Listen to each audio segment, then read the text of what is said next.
Olá, professor, tudo bem com o senhor? Bom, no vídeo de hoje a gente vai falar sobre adaptações evolutivas, e o grupo é composto por mim, Alessandra, pela Tainara e pelo Douglas. Bom, antes de a gente falar de adaptações evolutivas que a gente consegue observar com muita facilidade no nosso corpo diariamente, é muito importante também a gente falar da evolução do nosso encéfalo, que sem sombra de dúvida, uma das características mais importantes de todo o processo evolutivo é o nosso encéfalo, justamente 1,5 milhões de anos para adicionar 57 bilhões de neurônios somente aos encéfalos do Homo. Ou seja, a gente observa que foi um período muito curto de tempo para adicionar um número muito grande de neurônios. Então, seja lá o que permitiu que os encéfalos do Homo e somente os encéfalos do Homo aumentassem tão depressa, deve ter sido algo, alguma característica que fez com que uma restrição energética deixasse de existir.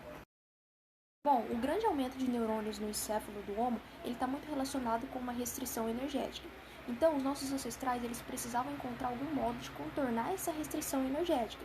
E o modo encontrado foi aumentar a energia obtida com a mesma quantidade de alimento. Ou seja, algo mudou ali na dieta dos nossos ancestrais. Algo fez com que, mesmo eles ingerindo a mesma quantidade de alimentos, a energia obtida ela fosse muito maior.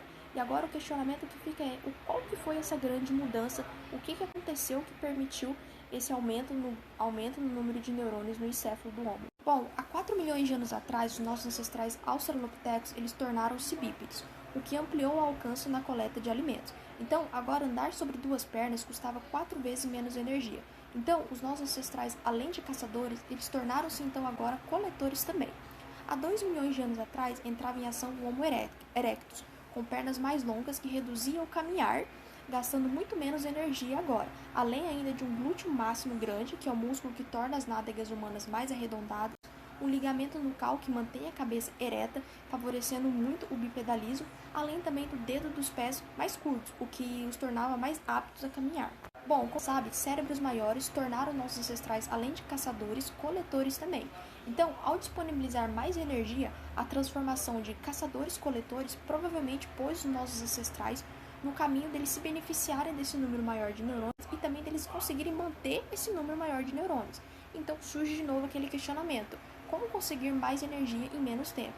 E a resposta para isso está no fato de cozinhar, no simples ato de cortar, bater e esmagar os alimentos. Por mais que não esteja utilizando o fogo, também é considerado uma forma de cozinhar, visto que o alimento está sendo preparado. Então, o Homo e os seus ancestrais, caçadores-coletores, eles já faziam isso há 4 milhões de anos atrás. Então, o fato de cozinhar utilizando materiais, isso foi apenas apropriado com o fogo. Então, já conquistado algumas habilidades, sobrou tempo então para fazer coisas mais interessantes com aquele número maior de neurônios, como socializar e organizar caçadas. Bom, existem diversas características relacionadas ao bipedalismo que diferenciam os humanos modernos de todos os outros humanoides viventes. E uma dessas características está relacionada com a anatomia estrutural da nossa mão. Primeiramente, a característica que diferenciou, que distinguiu o gênero Homo de todos os outros gêneros. E essa característica está relacionada com o andar bípede desse gênero. Então, a partir do momento que o gênero Homo ele desempenhou já um andar bípede, esse fato proporcionou a liberação das mãos para a realização de outras atividades, como, por exemplo, manuseio de objetos, fazer o transporte de materiais e entre outras diversas atividades. Bom, então pode-se dizer que a mão humana ela é uma modificação básica da anatomia básica da mão dos outros primatas, onde o dedo polegar humano ele é um pouco mais afastado dos outros dedos e também um pouco mais longo comparado ao dedo de um chimpanzé ou do gorila. E ele também possui posicionamento em relação a todos os outros dedos bem mais afastado. Podemos dizer que o dedo polegar está em posição oponível a todos os outros 4 dedos, possibilitando assim uma maior rotação. Como a gente pode observar, tem um espaçamento muito maior em relação ao polegar e todos os outros dedos.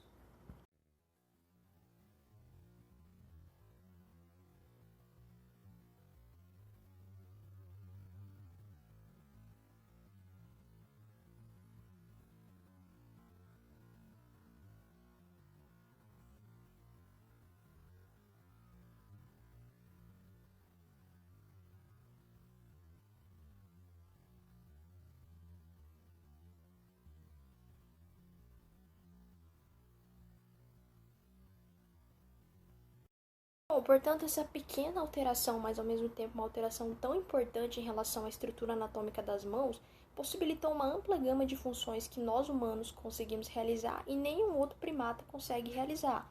Ou seja, são alterações anatômicas. E justamente são essas alterações anatômicas que tornou possível a realização de diversas atividades, como por exemplo, a utilização de ferramentas como flecha e até a realização de atividades mais complexas, como por exemplo, tocar piano ou tocar violão.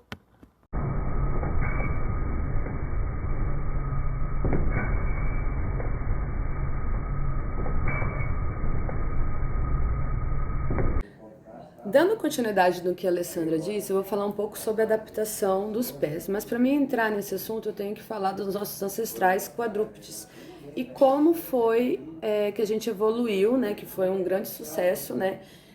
Aliás, um grande passo na evolução, nós tornarmos os mamíferos bípedes.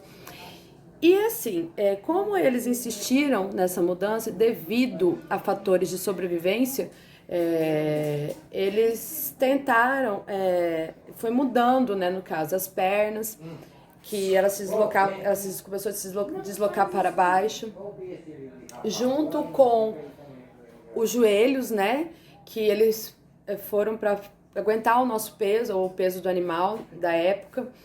E nisso a pelvis ela assumiu um formato de taça para proteção dos órgãos internos. E ao invés da cabeça se projetar para frente, ela ficou em equilíbrio em cima da coluna vertebral, havendo essa evolução para a possibilidade de caminhar. Então, isso que nos tornou de quadrúpede para bípede, e que foi um grande passo na evolução.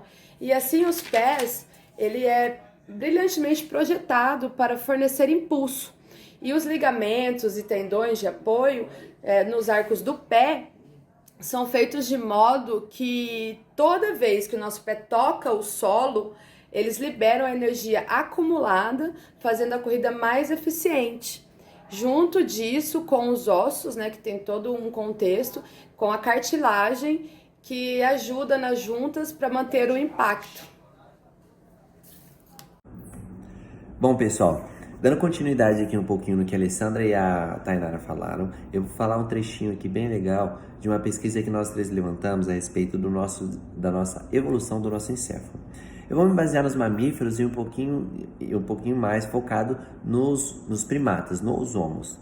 Se a gente parar para pensar e fazer algumas críticas em relação ao nosso encéfalo, em que muitas pessoas dizem que nós somos anomalias, nós somos incríveis, na verdade não.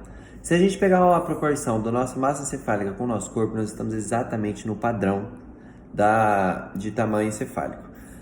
Porém, esse encéfalo, para ele chegar atualmente no que ele é hoje, ele precisou de algumas vantagens, ele precisou de alguns fatos que vieram decorrendo conforme a época. Há 4 milhões de anos atrás, quando estavam ainda os australopitecos, esses animais já eram bípedes, já eram coletores, já eram caçadores. Já possuíam o uso de armas para fazer a coleta e o que propiciou a esses animais um ganho energético um pouco maior do que era anteriormente.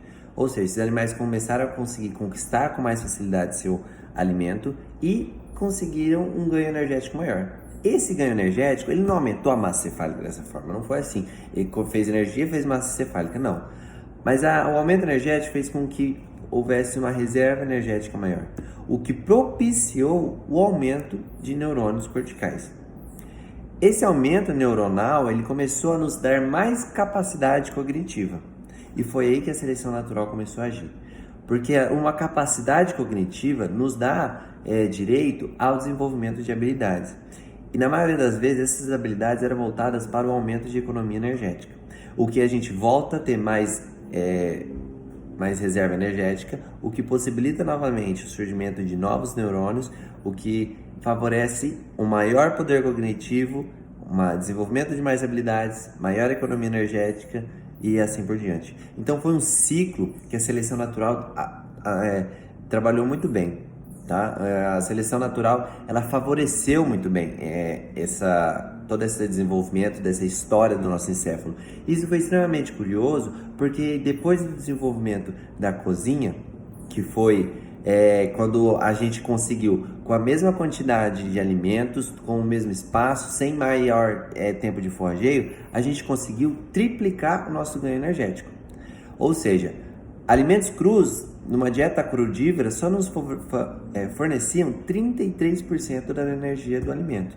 Quando esse alimento começou a ser cozido, a nossa absorção passou a ser de 100% do alimento. Então a gente tinha capacidade de retirar 100% da energia disponível no alimento, o que nos possibilitou maior ganho energético.